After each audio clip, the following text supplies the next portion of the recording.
Publication ce matin dans les médias de Québecor deux nouveaux sondages en fait sur les intentions de vote au fédéral et au provincial au Québec. Bon, il faut être prudent, les sondages d'été valent ce qu'ils valent, les gens ont souvent la tête ailleurs. D'ailleurs, ça bouge pas beaucoup en fait sur les intentions de vote, les variations sont pas mal dans la marge d'erreur.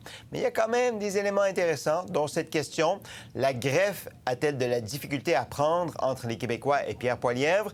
Ce qui nous fait nous poser cette question, c'est ce tableau suivant sur les intentions de vote fédéral au Québec. Donc, le Bloc est toujours en tête, à 29 des intentions de vote. Il baisse un peu. Les libéraux montent un peu, mais les conservateurs baissent de 3 points. Le NPD monte de 3 points. Ça soulève peut-être des questions aussi.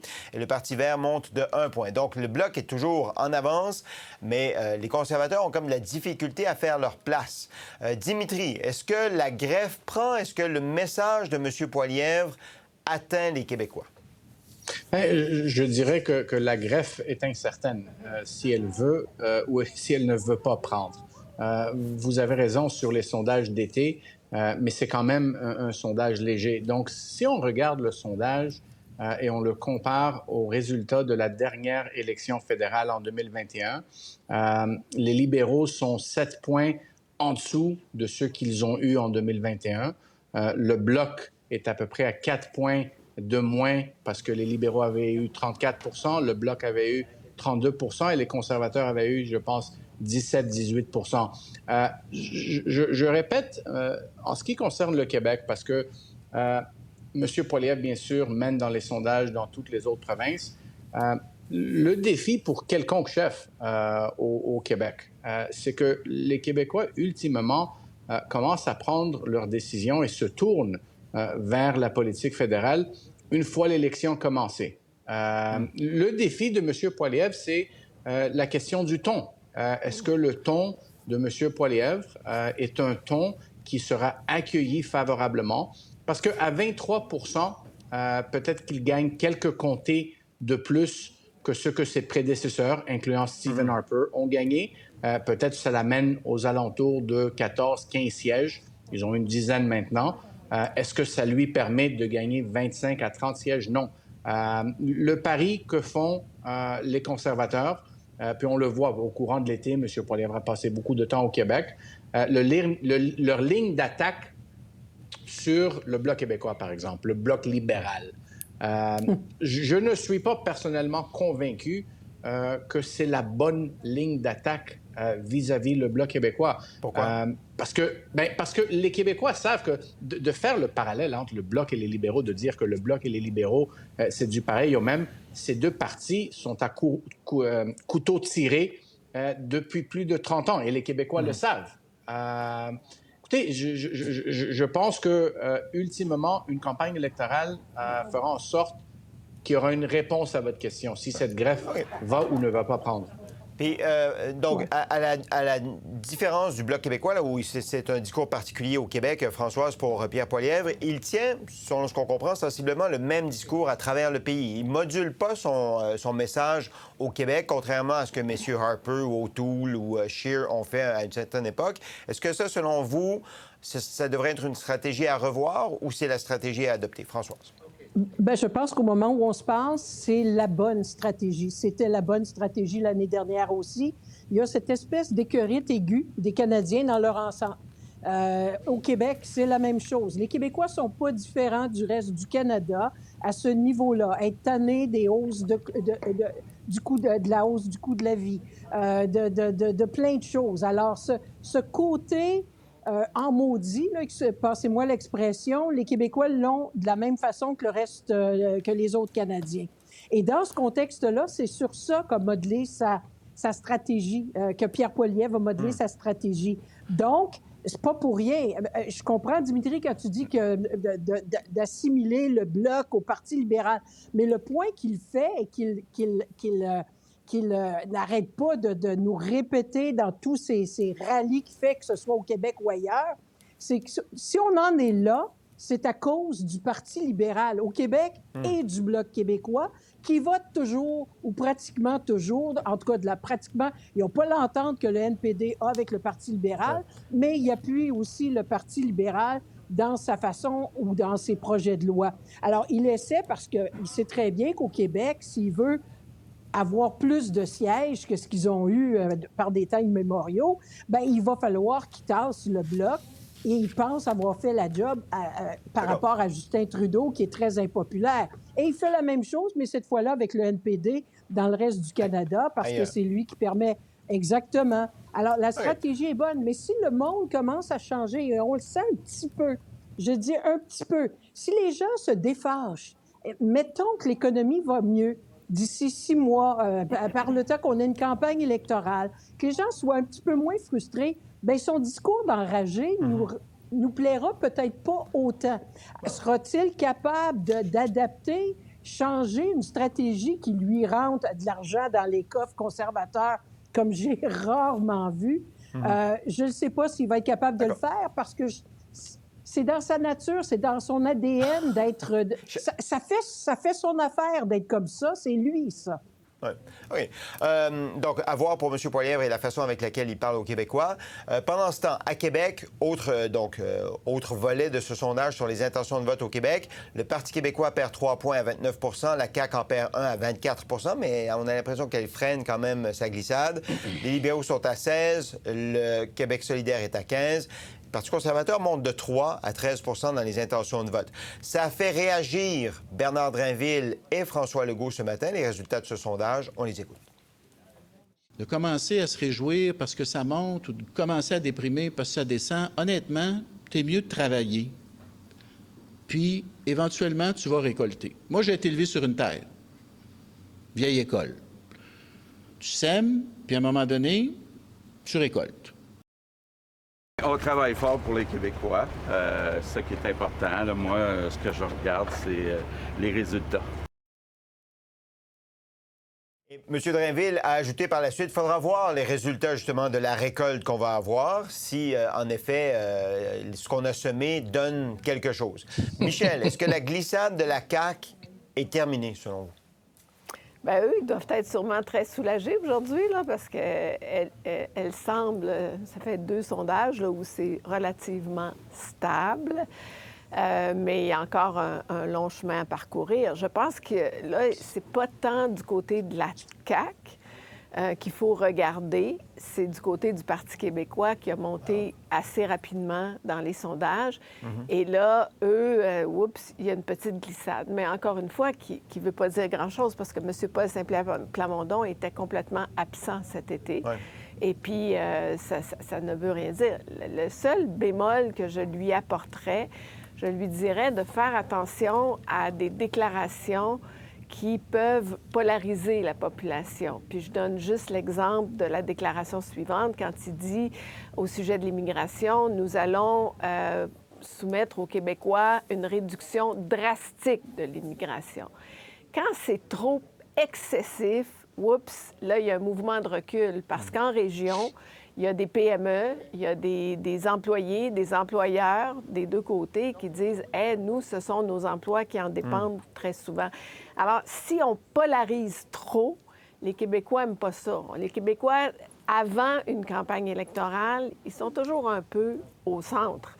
Alors, il va devoir, malgré ses convictions, puis on l'a reconnu, on disait c'est un homme qui a une conviction, qui a un objectif, c'est la souveraineté, puis il tape sur ce clou-là, puis on dit, nous, les chroniqueurs, « Hey, wow, tu sais, quelqu'un qui ne change pas d'idée tout le temps, on apprécie ça. » Sauf que, attention, il y a aussi une contrepartie à ça, parce que si on se sent trop confortable dans ces convictions-là, bien, on peut aussi heurter. Ça, c'est du point de vue du Parti québécois. Pour ce qui est de la CAQ, pourquoi ils remontent un peu? À mon avis, autant on veut... En fait, ils ne remontent pas, ils ont perdu un point, mais ils se stabilisent. Mais ils stabilisent. Je pense que... on le sait, la santé et l'éducation, ça demeure des sujets importants. Et là, on voit 2 ministres qui travaillent extrêmement fort pour changer la culture des réseaux. Ils n'ont pas les résultats requis. C'est mitigé. Mais on reconnaît qu'il y a des ministres qui sont là, Voilà. qui font un bon job, et on ne voit pas d'autres alternatives que ces ministres-là pour régler nos problèmes de société. Alors, c'est à suivre, c'est prometteur, mais je termine en disant, par contre, le silence de M. Legault est probablement bénéfique à la CAQ, parce Mais que... quel paradoxe de rendre un premier ministre muet devant les médias puis que ça rapporte politiquement. Mais il n'est là, pas c'est quand même muet, il quelque n'est pas muet. Mais... Non, il n'est Ben pas non, muet. mais Non, il n'est il pas traite- muet, Ben non, mais il dit il parle bonjour. de moi. Il dit bonjour. Et c'est Bernard Drinville qui a la meilleure ligne. La façon de faire bouger l'aiguille, c'est le travail, le travail, le travail, et la transparence, et la transparence, et la transparence, et maintenir le lien de confiance avec la population. Jean-François, sur le PQ, évidemment, ben là, on a mis la table. Il faut agir avec prudence quand on analyse un sondage d'été, puis c'est la tendance qui est importante. Mais sur le fait que le PQ perd 3 points, vous voyez ça comment?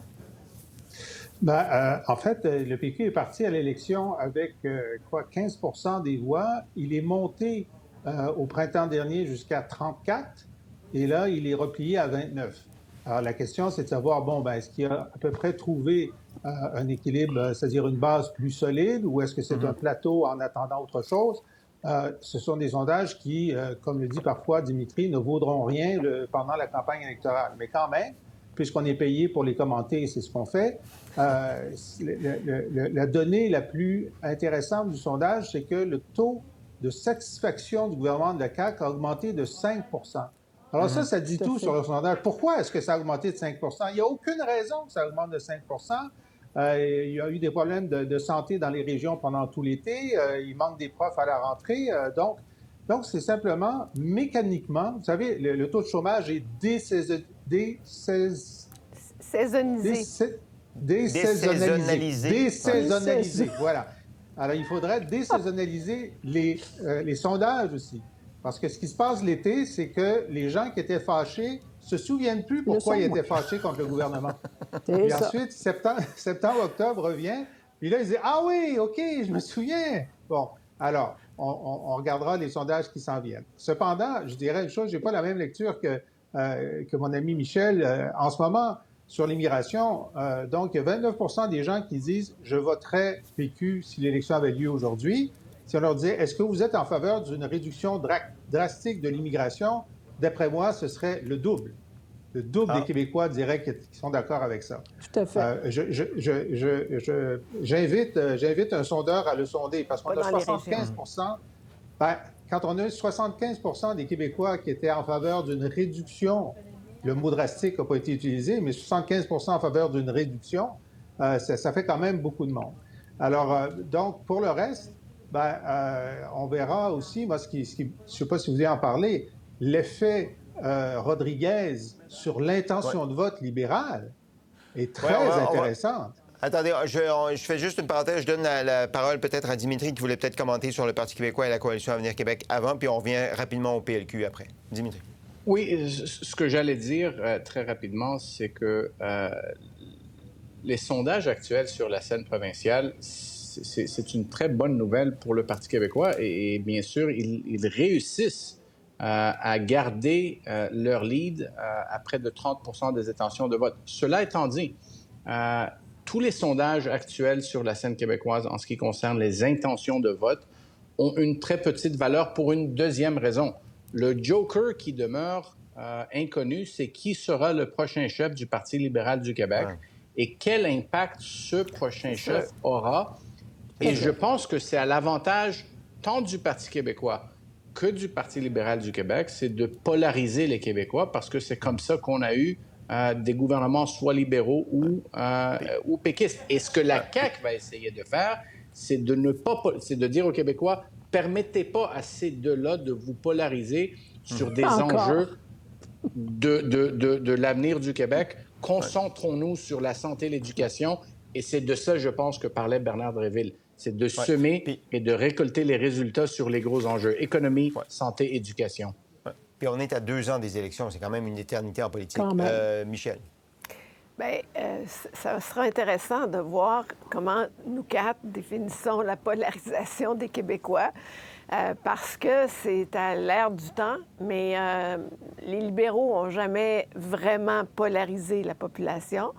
Là où je suis d'accord avec mes collègues, si on se retrouve avec un chef comme Pablo Rodriguez ou Denis Coderre, bien là, le discours des libéraux va être beaucoup plus énergique, mettons ça comme ça. Je vais le qualifier de cette façon-là, parce qu'on a 2 politiciens d'expérience qui ont vu neiger, ils en ont vu d'autres, et ils savent comment rejoindre certaines fibres sensibles des Québécois. Ça, je n'ai aucun doute là-dessus. Mais sur la souveraineté, le Parti libéral, Michel, sur la souveraineté, le Parti libéral, il l'a polarisé. Bien, il l'a paralysé au référendum de 95. Là, on s'entend là-dessus. Non, à chaque élection, Michel. Oh, oui, la polarisation. Chaque élection, un vote pour le PQ, un vote pour le PQ, c'est un vote pour la souveraineté, était le message du Parti libéral du Québec la dernière semaine de chaque élection. C'est vrai, mais moi, quand je parle de polarisation, et c'est pour ça que je vous dis que ce serait intéressant d'avoir notre définition de la polarisation. Okay. Pour moi, la polarisation, c'est un discours qui est beaucoup plus violent, beaucoup plus radical, beaucoup plus dans le ton, dans la façon. Maître chez nous. Ouais. Et donc, en tout cas, moi, le gouvernement où j'étais, là, oui, on dénonçait la souveraineté, mais on n'était pas polarisant dans une agressivité excessive. Là. On n'était pas dans un contexte de référendum, là, quand même. Là. Alors, je ne veux pas entrer là-dedans, mais il y a des contre-arguments forts. Mais ce que je veux dire, c'est qu'un Pablo Rodriguez ou un Denis Coderre, de toute évidence, vont être beaucoup plus agressifs à ce chapitre-là. Et Paul Saint-Pierre Plamondon va devoir se tenir, va devoir être tout aussi agressif. Et ça, on est dans le contexte des médias sociaux, dans le ça va être différent, à mon avis, de ce qu'on a vécu jusqu'à maintenant. Mais M. Coderre et Rodriguez sont des capitaines Canada en puissance. En plus.